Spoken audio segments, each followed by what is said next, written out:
వైసీపీకి మరో ఎమ్మెల్సీ రాజీనామా చేశారు. వైసీపీకి రాజీనామా చేసిన జకియా ఖాన్ ఎమ్మెల్సీ పదవికి కూడా రాజీనామా చేస్తూ మండలి చైర్మన్ కు లేఖ కూడా పంపించారు. ప్రస్తుతం మండలి డిప్యూటీ చైర్పర్సన్ గా ఉన్న జకియా ఖాన్ బీజేపీలో చేరే అవకాశాలు ఉంది. ఇక ఇప్పటికే బీజేపీ ఏపీ అధ్యక్షురాలు పురంధేశ్వరి, మంత్రి సత్యకుమార్ ను జకియా ఖాన్ కలిశారు.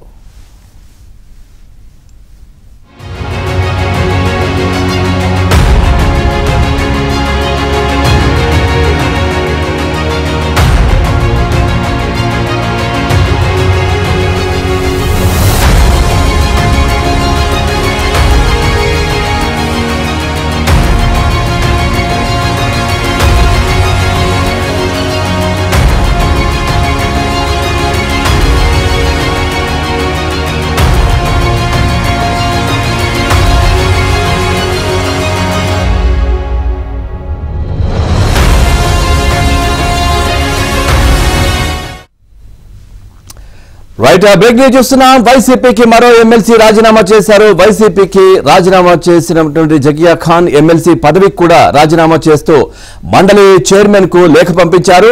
ప్రస్తుతం మండలి డిప్యూటీ చైర్పర్సన్ గా ఉన్న జకియా బీజేపీలో చేరే అవకాశాలైతే ఉన్నాయి.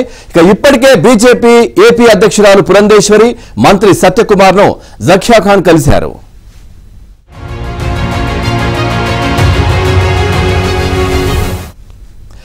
ఇదే విషయానికి సంబంధించి మరింత సమాచారాన్ని మా కరెస్పాండెంట్ పూర్ణ అందిస్తారు. పూర్ణ, పూర్తి డీటెయిల్స్ ఏంటి? వైసీపీకి ఎమ్మెల్సీలు ఒక్కొక్కరిగా ఖాళీ అవుతున్నటువంటి పరిస్థితులు, పార్టీ కూడా రాజీనామాలు చేస్తా ఉన్నారు. పూర్తి డీటెయిల్స్ ఏంటి? వైసీపీకి షాక్ ఎందుకంటే ఇప్పటికే దాదాపు 6 వైసీపీ ఎమ్మెల్సీలు రాజీనామా చేసిన పరిస్థితి నెలకొంది. అయితే 6 వైసీపీ ఎమ్మెల్సీలని రాజీనామా చేసినప్పుడు కూడా వారిని కూడా రాజీనామాలంటే మండలి చైర్మన్ ఆమోదం పొందిన పరిస్థితి ఏర్పడింది. ఏదైతే తాజాగా వైసీపీ మండలి డిప్యూటీ చైర్పర్సన్ గా జాకియా ఖాన్ షేక్ ని కొద్దిసేపు క్రితం రాజీనామా చేసింది. ఆ రాజీనామాను కూడా అటు శాసనమండలి స్పీకర్ కి పంపించడం కూడా జరిగింది. అయితే వరుసగా ఈ రాజీనామాల పరంపర చూస్తే కనుక వైసీపీకి షాక్ మీద షాక్ తగిలిందని చెప్పుకోవచ్చు. అయితే ఈమె బీజేపీకి వెళ్తుందని చెప్పి కూడా వార్తలు వినపడుతున్నాయి. అయితే ఎక్కడా కూడా వైసీపీ సభ్యుల మీద ఎక్కడ కూడా ఒత్తిడి తేకుండానే వీళ్ళంతా కూడా రాజీనామా చేస్తున్నారు.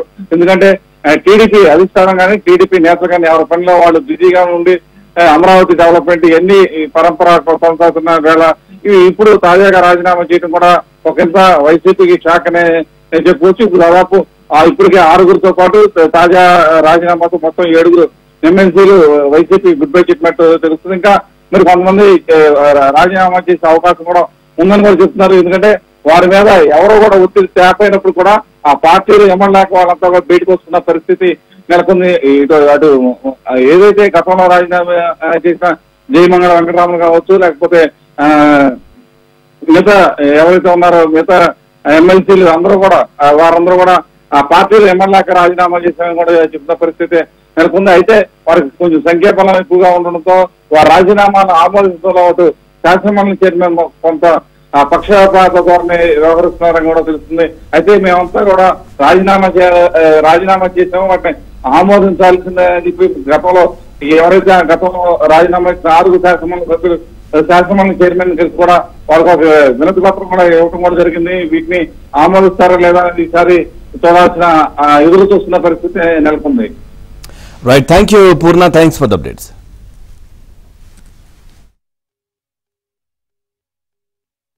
అస్సలాముఅలైకుం వరహమతుల్లాహి వబరకాతుహు. అందరికీ నమస్కారం. నేను నా ఎమ్మెల్సీ పదవికి రాజీనామా చేసి గౌరవ చైర్మన్ గారికి నా వ్యక్తిగత సిబ్బంది ద్వారా పంపించాను. గౌరవ చైర్మన్ గారు కూడా మనస్ఫూర్తిగా ఆమోదం చేస్తారని ఆశిస్తున్నాను. ఇన్ని రోజులు మన రాజకీయ ప్రయాణం 5 సంవత్సరాల నుంచి కొనసాగింది. ఈ రాజకీయ ప్రయాణంలో నా వెంట ఉన్న నా కుటుంబ సభ్యులు, నా శ్రేయోభిలాషులు, నా భర్తతో అభిమానిస్తున్న ప్రతి ఒక్కరికి కూడా నాకు తోడుగా ఉన్నారు. అందరికీ నా ధన్యవాదాలు చెప్పుకుంటూ రాజకీయాల్లో ఎప్పటి వరకు కొనసాగాలి, ఎప్పటి వరకు రాజకీయాలు ఉండగలము అని మేము చెప్పలేము. అది అలాగయా ఉంటుంది. కాబట్టి సమయం చూసుకొని రాజకీయాలు ఎలా ప్రయాణం చేయాలన్నది భగవంతుడు అనుగ్రహిస్తారు. కాబట్టి ఇన్ని రోజులు నేను రాజకీయాల్లో ఉన్నందుకు నాకు ఈ అవకాశాన్ని ఇచ్చిన మాజీ ముఖ్యమంత్రి వర్యులు శ్రీ జగన్మోహన్ రెడ్డి గారికి ప్రత్యేకంగా ధన్యవాదాలు తెలుపుకుంటున్నాను.